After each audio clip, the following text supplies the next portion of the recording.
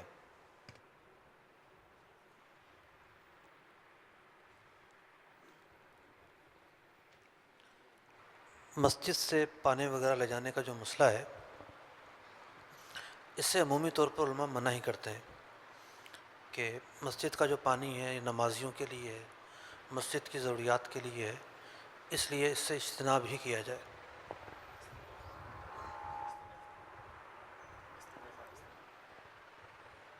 استنجا خانہ استعمال کرنے پر تو ہمارے ہاں عرف رائج ہے. مارکیٹوں میں عام طور پہ استنجا خانے ہوتے ہیں اور لوگ جاتے ہیں ان کے اندر, تو نمازیوں کو بھی پتہ ہے, اور اس پر فقہاء میں سے کسی نے منع کیا ہو میرے علم میں نہیں ہے.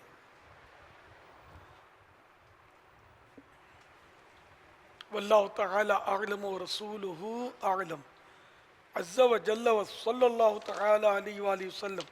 صلو علی الحبیب صلی اللہ تعالی علی محمد. جواب دیجئے. اگر میری برادری جواب دے, مدینہ 60 سال یا اس سے اوپر والے, وہ کون سے بزرگ ہیں جو حافی کے لقب سے مشہور ہیں؟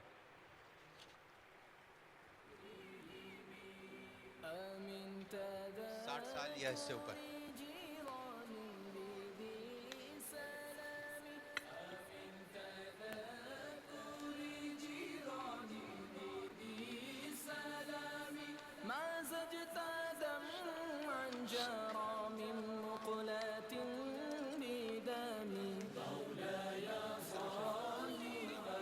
جواب دیجئے. السلام علیکم بابا. وعلیکم السلام ورحمۃ اللہ وبرکاتہ. حضرت بشر حافی. میرا نام نسیم اتاری ہے. عمر 60 سال. حضرت بشر حافی. بشر تلفظ غلط ہے, ویسے پہنچے تو صحیح آپ. وہ واقعی بشر تھے, یہ نام کچھ اور تھا.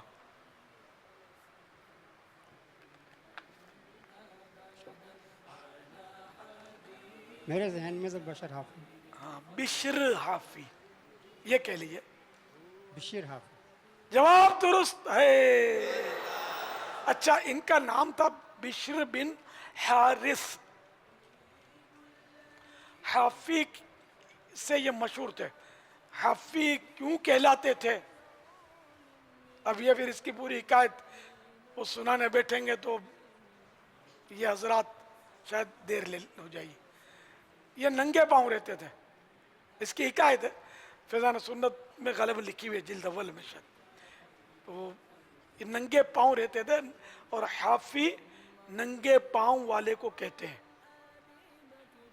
اب سوٹ پیس اور امامہ شریف, مسواک شریف اور غلاف خانہ کعبہ کے مقدس دھاگے اور مقدس پانیوں کا مجموعہ یہ تحفے میں دیا جا رہا ہے. انہیں امامہ بھی دیا ہے, پہنے یا نہ پہنے. انشاءاللہ پہنیں گے. انشاءاللہ آج ہی بندوا لو کسی سے, انشاءاللہ. پھر آئینے کے سامنے تھوڑا پریکٹس کریں گے تو باندھنا بھی آ جائے گا. انشاءاللہ. انشاءاللہ بابا میں ابھی بنواتا ہوں. انشاءاللہ. آقا کی سنت ابھی ہے, بس وہ قبر تک ساتھ رہے.